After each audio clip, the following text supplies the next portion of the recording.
Avec nos frères protestants qui cette année fêtent les 500 ans de la Réforme. Au programme maintenant un culte en direct de Strasbourg avec 9000 personnes.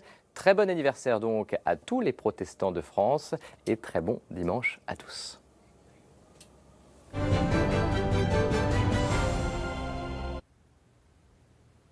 À l'occasion des 500 ans de la Réforme, Présence protestante nous invite à rejoindre le Zénith de Strasbourg pour un culte en direct et en Eurovision.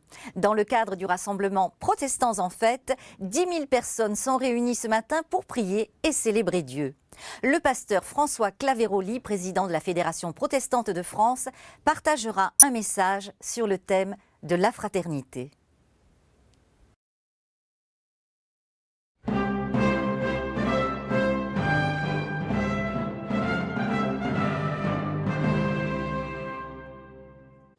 Bonjour à toutes et à tous, bienvenue à Présence protestante.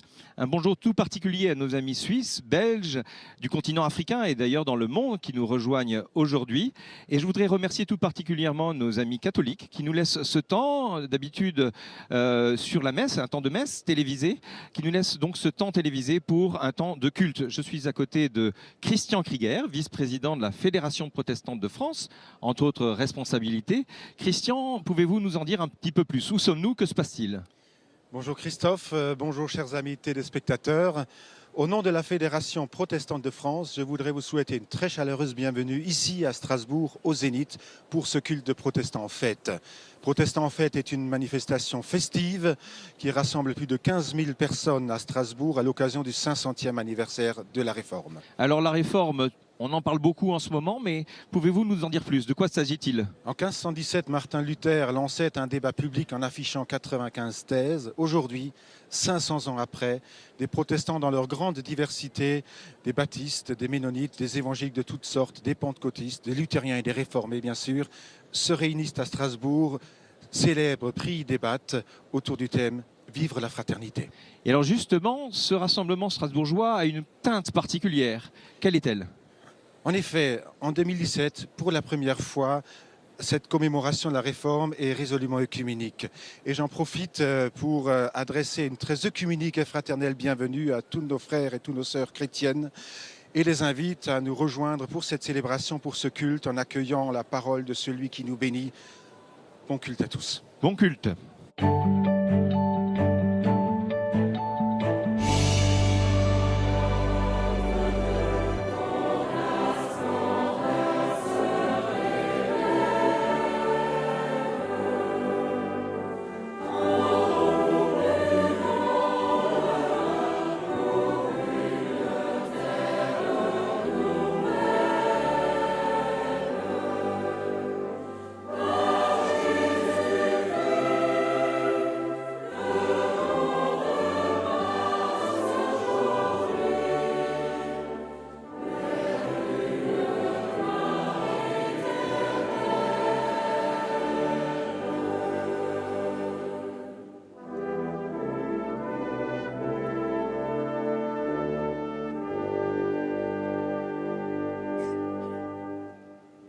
Bonjour. Bonjour à toutes et à tous. Bienvenue ici à Strasbourg et bienvenue à vous, téléspectateurs, qui suivez ce culte en direct sur France 2 et en Eurovision. L'année 2017 marque le 500e anniversaire de la Réforme du XVIe siècle. Oui, depuis 500 ans, ce que les réformateurs ont semé transforme la vie spirituelle, culturelle, sociale et politique. À l'occasion du rassemblement Protestants en fête 2017, à l'initiative de la Fédération protestante de France, nous sommes très heureux de vivre avec vous ce culte. Alors que nous sommes très nombreux, nous formons ensemble un seul cœur par notre union avec le Christ et nous sommes tous, et chacun pour sa part, les membres les uns les autres. Et c'est Paul qui écrit ça dans la lettre aux Romains. Nous vous invitons donc à vivre ensemble ce grand culte XXL sur le thème de la fraternité dans la belle diversité du protestantisme.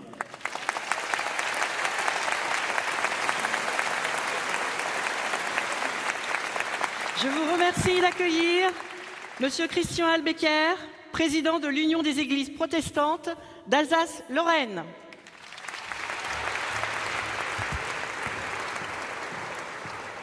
Chères sœurs et frères, je suis heureux de vous accueillir toutes et tous pour ce culte qui constituera, j'en suis persuadé, le temps fort de protestants en fête. Bienvenue chez vous dans la fraternité en Christ. Il ne m'est pas possible de saluer individuellement les nombreux représentants de l'État, des collectivités locales et territoriales, ainsi que les élus nationaux, députés et sénateurs, qui nous font l'amitié de leur présence ce matin. Qu'ils soient toutes et tous les bienvenus. Je salue également très fraternellement les représentants des autres confessions chrétiennes, catholiques et orthodoxes, ainsi que ceux des autres religions, en particulier juifs, musulmans et bouddhistes. Votre présence est un signe de la vitalité et de la cordialité du dialogue œcuménique et des relations interreligieuses ici en Alsace et au-delà.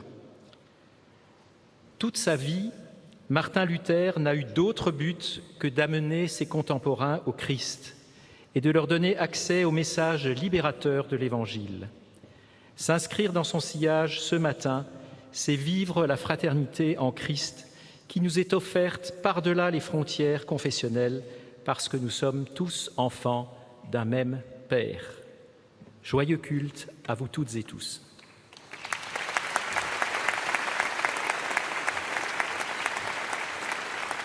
Avant toute chose, nous vous invitons à prier ensemble. Dieu fait de nous des hommes et des femmes capables d'ouvrir les yeux sur ce qui nous a déjà été donné et de dire merci. Exprimons notre reconnaissance pour quelques événements marquants de cette année 2017. Merci pour les dialogues avec les chrétiens catholiques et orthodoxes, le travail œcuménique au quotidien, dans les familles, dans les paroisses, dans les instances internationales. Merci pour la signature de la déclaration commune sur la justification par la foi, par la communion mondiale des Églises réformées. Merci pour la création d'un couloir humanitaire en collaboration avec les églises vaudoises pour permettre à des réfugiés syriens en grande précarité d'être accueillis en France. Merci aussi pour le travail de mémoire qui nous engage avec le judaïsme. Et merci pour les nombreuses expositions, pour les conférences, pour les colloques, pour les publications, pour les débats, pour les concerts, pour les créations artistiques et musicales, pour les veillées, pour les cultes qui ont jalonné cette année dans toute la France. Merci. Et pour cela, nous te louons.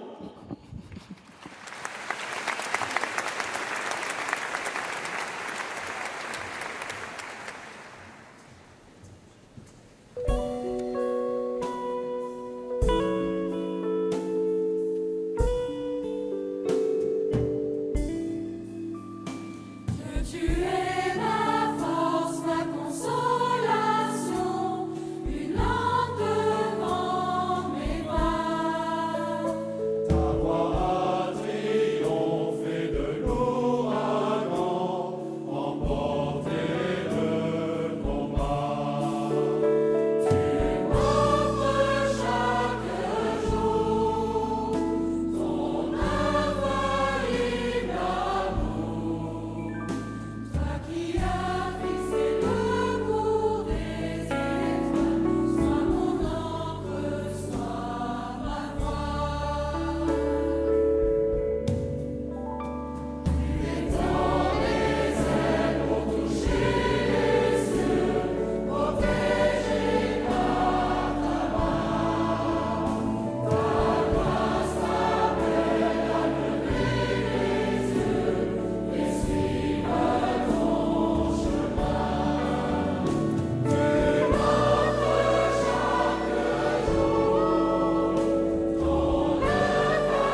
la force de vivre.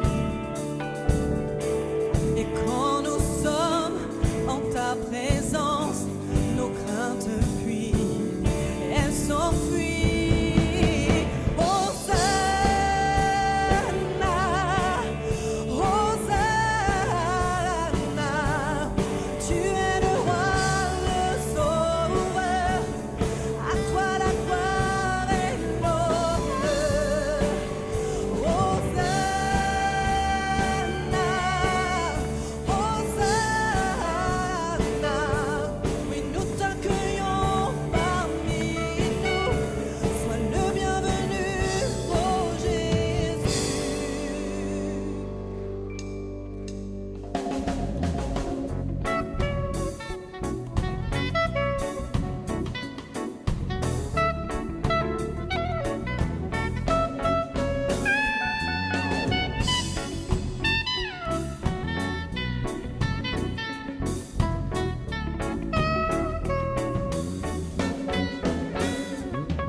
Depuis 500 ans, nous avons hérité de fractures spirituelles.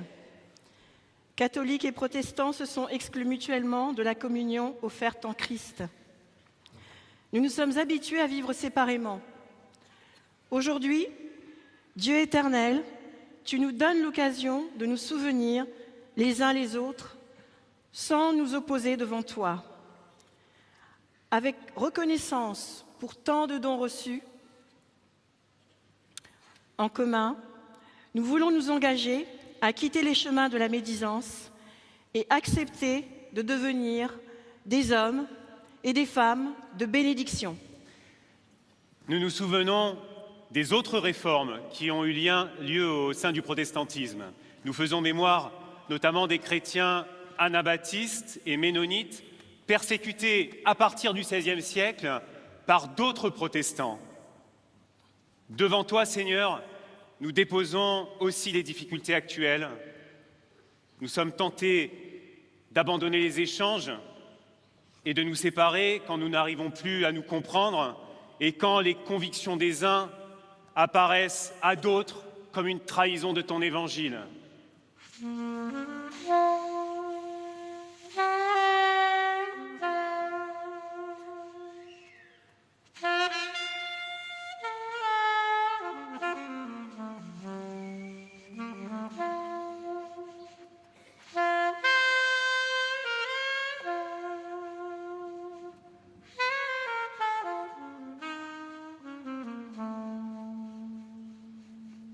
Aujourd'hui, nous sommes reconnaissants pour les chemins de rencontre déjà parcourus.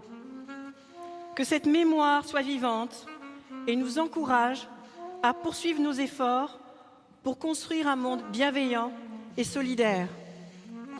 Nous désirons apprendre à demeurer ensemble, sans détourner le regard, ni de toi, ni de nos frères et sœurs. Apprends-nous une estime réciproque et que l'Esprit nous donne de contribuer à l'avènement de ton royaume ici-bas. Et faire mémoire, c'est se souvenir aussi des grandes guerres qui ont déchiré l'Europe. Ici même, des conflits ont opposé Français et Allemands et détruit d'innombrables vies humaines. Ils ont dévasté les terres de tant de pays. Alors aujourd'hui, nous sommes engagés sur des voies de réconciliation et cette ville en est un des lieux symboliques. Et nous voulons poursuivre ces efforts et transmettre aux générations à venir un monde où l'emporte la confiance et la fraternité.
Qui peut dire qui est chrétien ou qui ne l'est pas? Seul Dieu connaît le cœur de chacun. Nous allons affirmer maintenant tous ensemble en gestes et en couleurs ce qui nous relie les uns aux autres. Les premiers chrétiens ont joué avec les lettres du mot poisson, en grec ictus, qui signifie Jésus-Christ, Fils de Dieu Sauveur. Le poisson est devenu un signe de reconnaissance et une manière de confesser la foi chrétienne. Aujourd'hui, les couleurs de ce poisson que vous voyez dans cette assemblée, les couleurs de ce poisson qui va surgir parmi nous, disent ce que nous croyons. C'est-à-dire que notre diversité réconciliée est une richesse pour vivre la fraternité.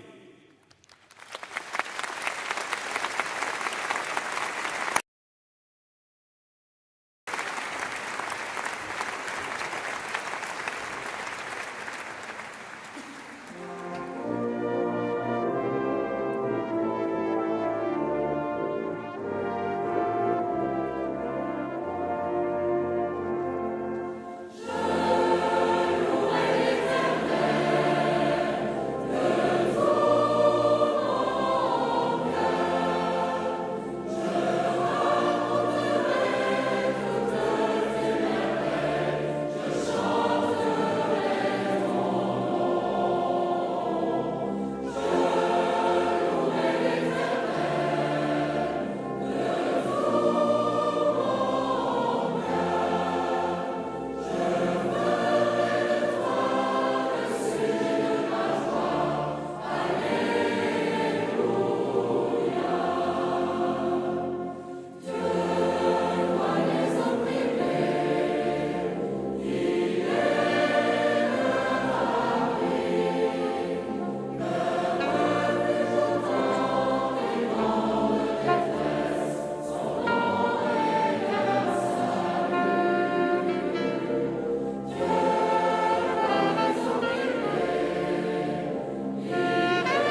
Avant de lire la Bible, nous prions. Seigneur notre Dieu, réunis à l'occasion de cette fête, nous cherchons à approfondir nos relations. C'est sur ton Fils Jésus, le Christ, que notre fraternité se fonde pour se déployer dans le monde. Ton esprit nous unit, qui nous donne d'accueillir et de méditer ta parole. Amen.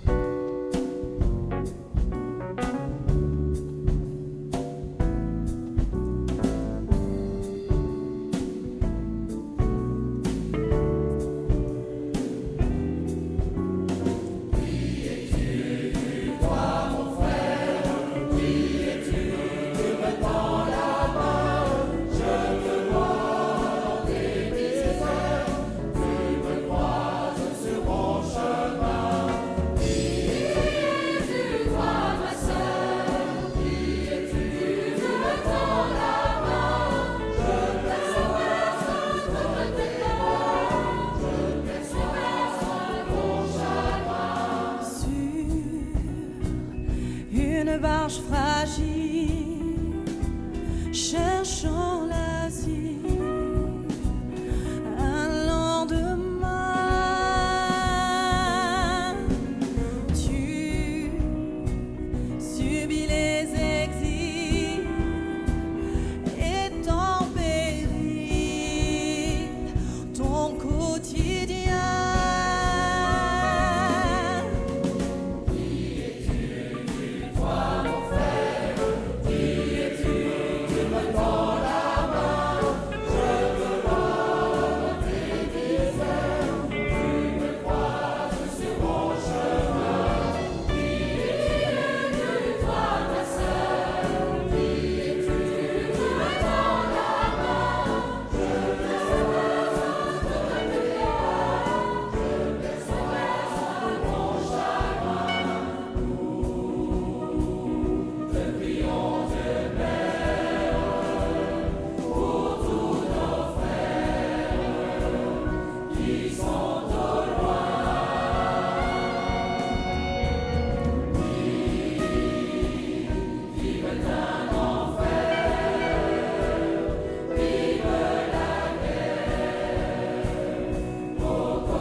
Jésus notre frère, tu nous libères de nos barrières,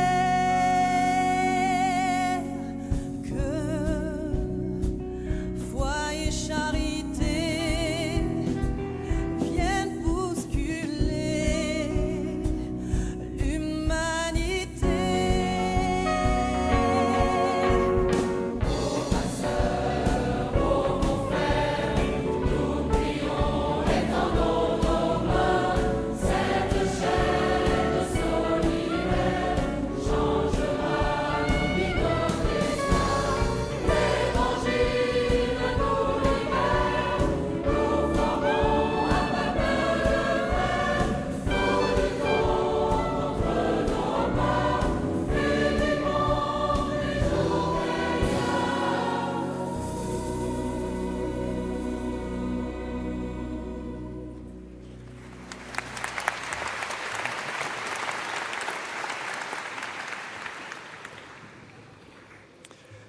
Lecture de l'épître de Paul aux Philippiens, chapitre 2, les versets 2 à 4.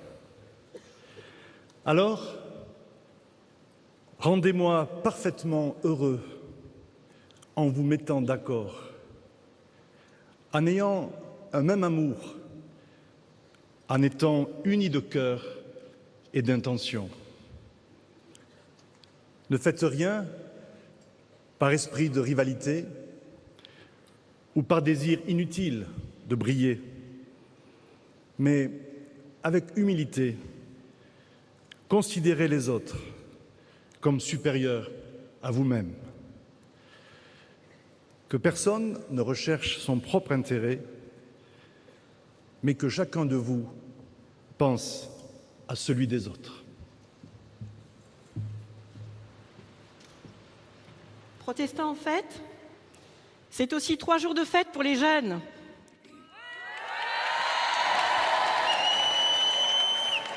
Entre la soirée Sola Fiesta et ce matin, ils ont partagé leur foi, leurs questions. Pour témoigner de leur engagement, ils ont construit un arbre de la fraternité. En voici un aperçu. Regardez.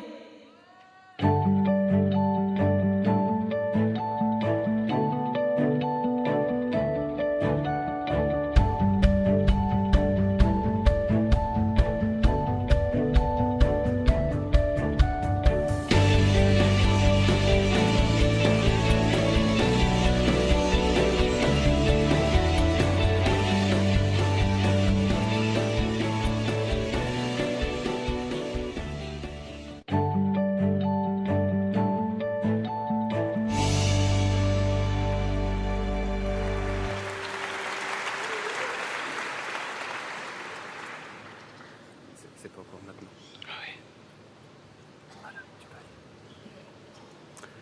Lecture de l'Évangile de Jésus-Christ selon Saint Jean, au chapitre 15, les versets 13 à 15. Nul n'a d'amour plus grand que celui qui se dessaisit de sa vie pour ceux qu'il aime. Vous êtes mes amis si vous faites ce que je vous commande. Je ne vous appelle plus serviteur, car le serviteur reste dans l'ignorance de ce que fait son maître. Je vous appelle ami, parce que tout ce que j'ai entendu auprès de mon Père, je vous l'ai fait connaître.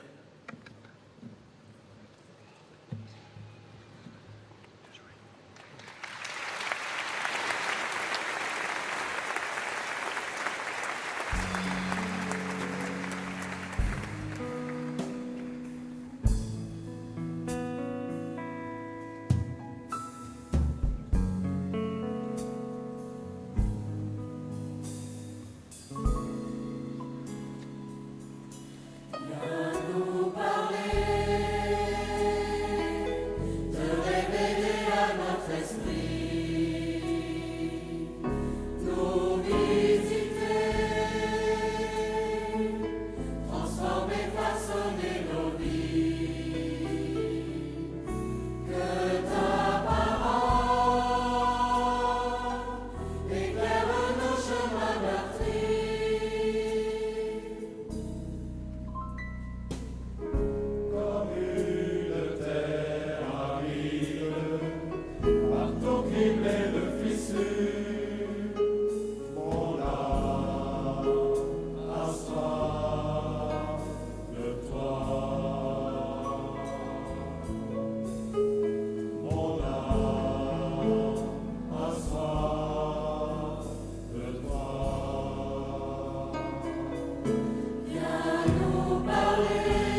cœur d'un monde cruel. Mon âme espère en toi. Oui, mon âme espère en toi.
Début du chapitre 4 du livre de la Genèse. Caïn apporta du fruit de la terre en offrande au Seigneur. Abel, lui aussi, apporta des premiers-nés de son petit bétail. Le Seigneur porta un regard favorable sur Abel et sur son offrande. Mais il ne porta pas un regard favorable sur Caïn, ni sur son offrande. Caïn fut très fâché. Le Seigneur dit à Caïn, « Pourquoi es-tu fâché? Si tu agis bien, tu relèveras la tête. Si tu n'agis pas bien, le mal est tapis à ta porte et son désir se porte vers toi. À toi de le dominer. » Caïn parla à Abel son frère. En pleine campagne, Caïn se jeta sur Abel et le tua. Le Seigneur dit à Caïn, « Où est Abel, ton frère? Je ne sais pas. Suis-je le gardien de mon frère? » Le Seigneur reprit, « Qu'as-tu fait? » Nous lisons en Luc 15. Il alla vers son père. Comme il était encore loin, son père l'aperçut et fut pris de pitié. Il courut se jeter à son cou et le couvrit de baisers. Le fils lui dit, « Père, j'ai péché envers le ciel et contre toi. Je ne mérite plus d'être appelé ton fils. » Mais le père dit à ses serviteurs, « Vite, apportez la plus belle robe et habillez-le. Mettez-lui un anneau au doigt, des sandales aux pieds. Amenez le veau gras, tuez-le, mangeons et festoyons, car mon fils, que voici, était mort et il est revenu à la vie. Il était perdu et il est retrouvé. » Et ils se mirent à festoyer. Son fils aîné était au champ. Quand à son retour il approcha de la maison, il entendit de la musique et des danses. Appelant un des serviteurs, il lui demanda ce que c'était. Celui-ci lui dit, « C'est ton frère qui est arrivé, et ton père a tué le veau gras parce qu'il l'a vu revenir en bonne santé. » Alors il se mit en colère, et il ne voulait pas entrer. Son père sortit pour l'en prier, mais il répliqua à son père, « Voilà tant d'années que je te sers, sans avoir jamais désobéi à tes ordres.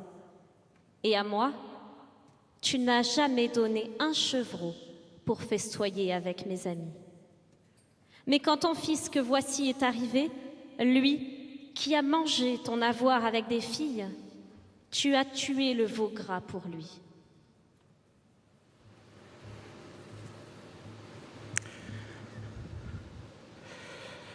Frères et sœurs, chers amis, le geste que nous faisons maintenant est celui de nous mettre à l'écoute, au cœur du culte, se trouve l'écoute de la parole. Comme l'affirme le protestantisme depuis 5 siècles, fidèle au premier commandement. Écoute, Israël. La parole que nous écoutons est celle d'une grâce qui nous accueille tels que nous sommes et quoi que nous ayons fait. Nous établissant frères et sœurs à égalité entre hommes et femmes, fils et filles d'un même Père. Alors la parabole du Fils prodigue que vous venez d'entendre invite à l'intelligence. Puis-je dire que le message de l'Évangile n'est pas celui d'une morale, mais celui d'un appel à l'intelligence. Puis-je dire que croire, c'est aussi penser le monde et son malheur pour le traverser et pour y entrevoir les promesses, enfin, d'une réconciliation, d'une fraternité réconciliée. Le Christ nous propose d'être intelligents. Il suggère que la fraternité nous oblige les uns les autres, comme l'énonce cette expression « noblesse oblige », fraternité oblige. Nos vies, notre monde ont besoin de fraternité et il nous est demandé de vivre en bonne intelligence. Ce jour, oui, il nous est annoncé l'identité chrétienne, protestante, évangélique, est fraternelle. Et voici comment. Le récit raconte l'histoire de 2 frères. L'un, le plus jeune, quitte la maison, l'autre, l'aîné, n'a jamais cessé d'y travailler. Et au retour du prodigue qui ne peut plus rien revendiquer, vous vous souvenez peut-être de cette histoire, l'aîné se met en colère. Lui n'a jamais désobéi, il est resté à son poste, il a toujours travaillé, et il prend mal qu'on fasse la fête. Il ne peut partager la joie qui s'exprime déjà, celle d'un père qui retrouve un fils perdu. Il ne comprend pas, lui qui n'a rien perdu, lui qui croit qu'il ne s'est jamais perdu, lui qui croit qu'il est bien dans sa vie, que son père court au-devant du fils et lui offre sa grâce, avant même que ce fils ne balbutie la moindre confession des péchés. Il ne comprend pas qu'on s'occupe d'un perdant, d'un impur, d'un SDF, d'un réfugié, même pas politique. Il ne comprend pas que la vie n'est pas la vie sans les risques, sans les larmes intérieures, sans les douleurs, sans la mort, sans le remords, sans le courage aussi d'un retour et sans l'immense joie de retrouvailles. Il ne veut pas entrer pour la fête parce qu'il pense être, lui, seul dans son droit, seul légitime, et par manque de confiance aussi en un père qu'il voit se laisser attendrir au lieu d'être sévère. Et il s'exclut, ce fils aîné, sûr de lui, si pur à ses yeux. Il s'excommunie en niant la fraternité et dédaignant la main qui l'invite. Sa vie est sans vie, comme cadenassée, sans souffle, en croyant être mieux que l'autre, qui a des torts. L'aîné ne règle pas la question de la fraternité, il y ajoute seulement son ressentiment. Il se tourne sur lui-même. In curvatus in se, disait Martin Luther pour désigner l'homme pécheur, recourbé sur lui-même, ne pensant qu'à sa vérité, qu'à son mérite, qu'à lui-même, comme l'a fait Caïn dans le récit que vous venez d'entendre, apportant sa rancœur et non son cœur. Alors que le Père l'invite à s'ouvrir à l'autre différent, ce frère qu'il ne veut même plus connaître, quand il le nomme devant son Père, « ton fils, que voilà », comme s'il s'agissait d'un inconnu. Tout pourrait s'arrêter ainsi sur l'évocation d'une invitation qui attend sa réponse, sur la description des préparatifs d'une fête incomplète. Mais une bonne nouvelle est cependant en germe.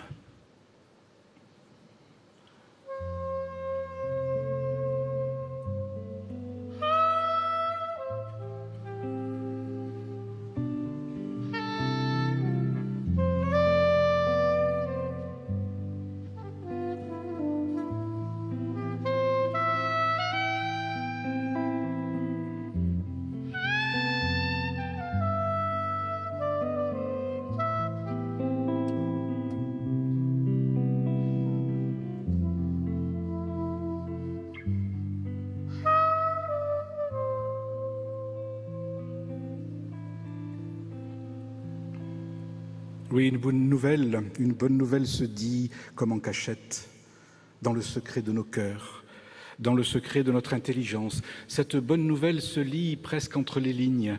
L'absence de conclusion de la parabole suggère de poursuivre, d'inventer les pages non écrites d'une joie et d'une fraternité pourtant toujours possible. Il s'agit de comprendre que le frère ou la sœur que l'on ne peut pas voir seront malgré tout présents demain et après-demain, dans la maison, à côté de nous, et même après-demain, et que la vie ne s'arrête pas parce que l'on a décidé de se fâcher, que la colère ne peut pas s'éterniser. Vous ne pouvez pas être sans arrêt en colère. Il faut donc réfléchir et penser. Il faut tenir les promesses inaccomplies que la parabole a désignées de loin, au travers de nos responsabilités citoyennes déjà, dans le champ de nos engagements. Chacun est invité à poursuivre cette parabole afin de donner souffle à la vie, de donner souffle aussi à notre société qui en manque, afin de donner du souffle à la République. Oh, une République qui ne reconnaît aucun culte, mais qui les connaît tous, et au sein de laquelle le protestant peut assumer sa vocation de vigie, vigie de la fraternité et sentinelle de l'Évangile.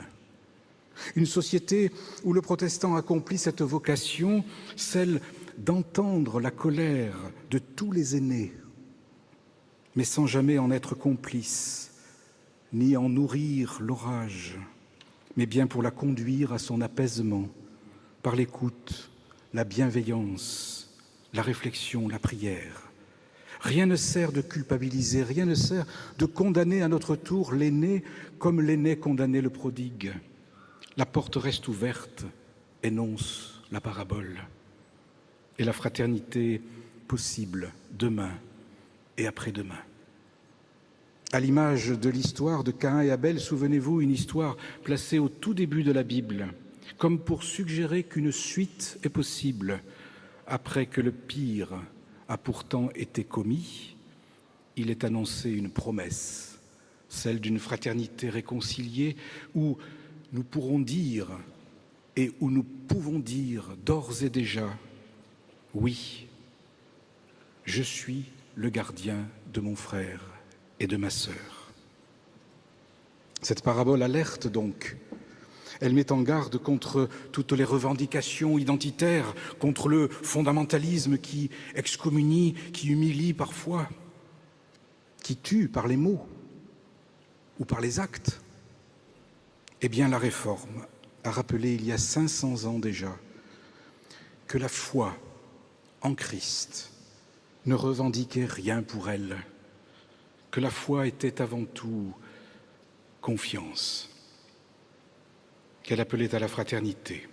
Oui, la foi se tient du côté de la confiance et elle ouvre sur demain et sur après-demain. Croire, c'est ainsi ouvrir son intelligence avec confiance contre Caïn pour qui croire revient à se justifier, à se comparer et finalement à haïr. En Christ, chacun, quel qu'il soit et quoi qu'il ait fait, telle est la bonne nouvelle, se trouve situé à égale distance de l'autre, même le plus différent, même le plus insupportable, même le plus étrange, de sorte qu'il est frère et que nous sommes frères et sœurs à jamais. L'identité chrétienne, protestante, évangélique, délibérément fraternelle, accepte l'altérité en confiance et avec intelligence. Et ensemble, nous préparons demain où une fête nous attend. Dieu vous bénit. Amen. À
d'accueillir maintenant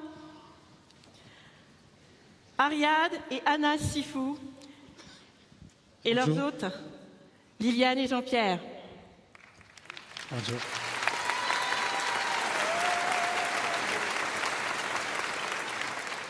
Ariad et Anas, vous êtes réfugiés syriens. Ariad, pouvez-vous nous dire pour quelles raisons vous avez quitté la Syrie? Alors bonjour, je suis parti en 2014 à cause de la guerre. Je ne peux pas rester en Syrie, soit être enrôlé avec Daesh, soit le service militaire. C'est obligatoire chez nous. Je ne peux pas mourir. Je veux pas mourir en Syrie pour n'importe qui ou n'importe quoi.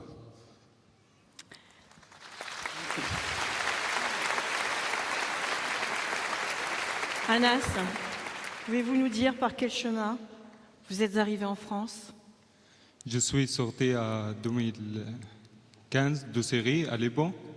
Liban, Turquie. Je suis resté à Turquie 3 mois parce que les chemins européens étaient fermés, mais on a trouvé notre solution pour aller à Guyane française, mais il faut prendre les avions. On a sorti Turquie, Dubaï, São Paulo. Après, on a pris les pick-up 4x4 pour traverser les jungles amazoniques. Après, on a Guyane française. Nous sommes restés 9 mois pour avoir les papiers de réfugiés. Après, on a pris l'avion pour venir ici en France.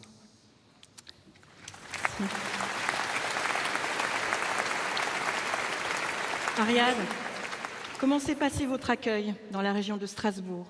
Nous sommes arrivés à Strasbourg et nous ne connaissons personne à Strasbourg. On a dormi 5 nuits à la gare. Après, on a rencontré un monsieur qui travaille dans la FEB, qui a un contact avec monsieur Jean-Pierre et madame Liliane, on est hébergés chez eux. Elle a appelé monsieur Jean-Pierre et le lendemain, nous sommes allés à rencontrer monsieur Jean-Pierre et madame Liliane. Et on est maintenant, on est hébergés chez eux dans un village près de Saverne. Je suis maintenant intérimaire, je travaille et la vie est belle. Merci.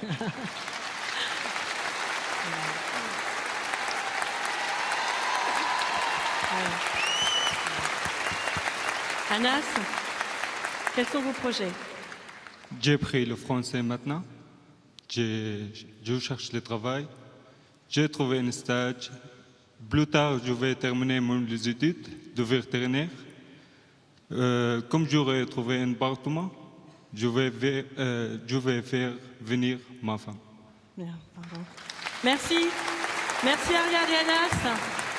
Merci aussi à leurs hôtes, Liliane et Jean-Pierre. Merci à Jean-Pierre et Mme Jean-Pierre. Merci. Merci à vous qui faites partie d'un collectif d'accueil partout en France. Tout à l'heure, l'action des réfugiés. Merci.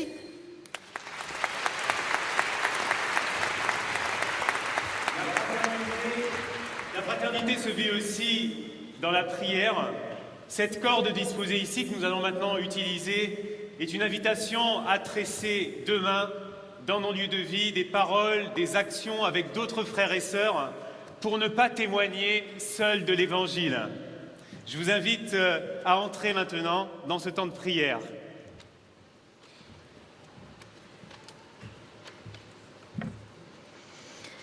Père, à travers Jésus-Christ, tu nous rappelles cette dignité irréductible que par grâce, tu donnes à chaque être humain, chaque femme, chaque homme, chaque enfant. Nous te prions pour toutes celles et tous ceux qui subissent le mal commis par leurs semblables, et notamment les victimes de toutes sortes de violences ou de discriminations, raciales, sexuelles ou religieuses. Rappelle-nous notre responsabilité. Nous pouvons apprendre à vivre les uns avec les autres.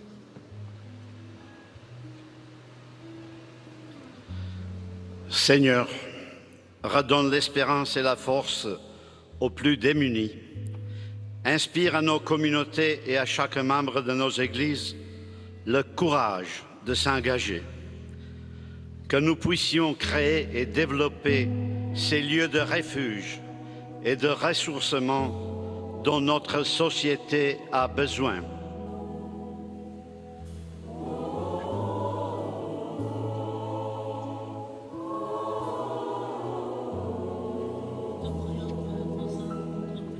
Oui, pour les responsables de notre pays, qu'ils entendent la voix des tout-petits, pour chaque décision qu'ils auront à prendre. Oui, ta parole, nous te reprions pour l'église locale. Pour nos églises locales, donne-leur ton esprit pour qu'elles deviennent des lieux de créativité. Oui, ta parole ne se prend toujours.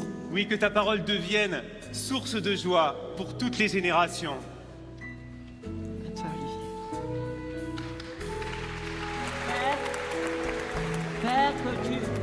Père, que tu nous as confié la terre et tout ce qu'elle contient, nous te prions pour celles et ceux qui subissent les conséquences néfastes de nos modes de vie. Bravo.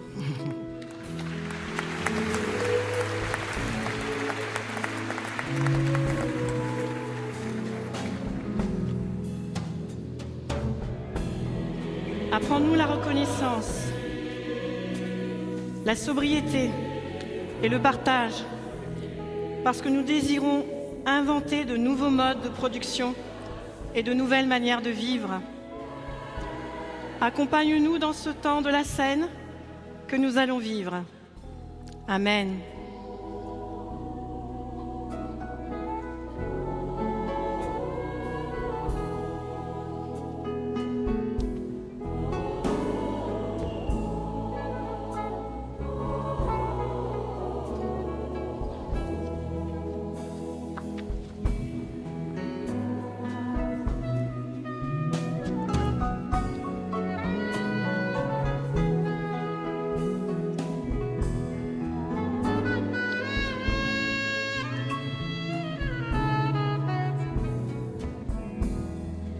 Nous allons bientôt entrer dans le temps du partage et du pain et de la coupe, un temps de communion fraternelle.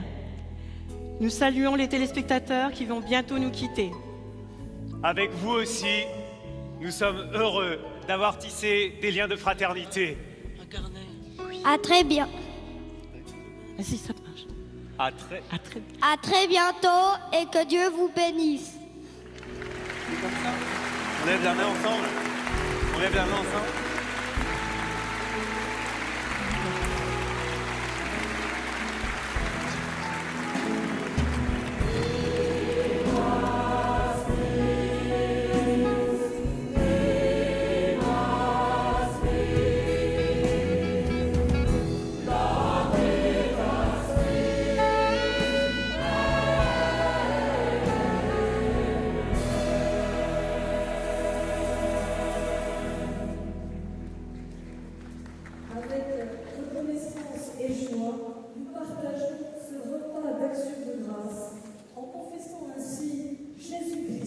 Notre Seigneur et Sauveur.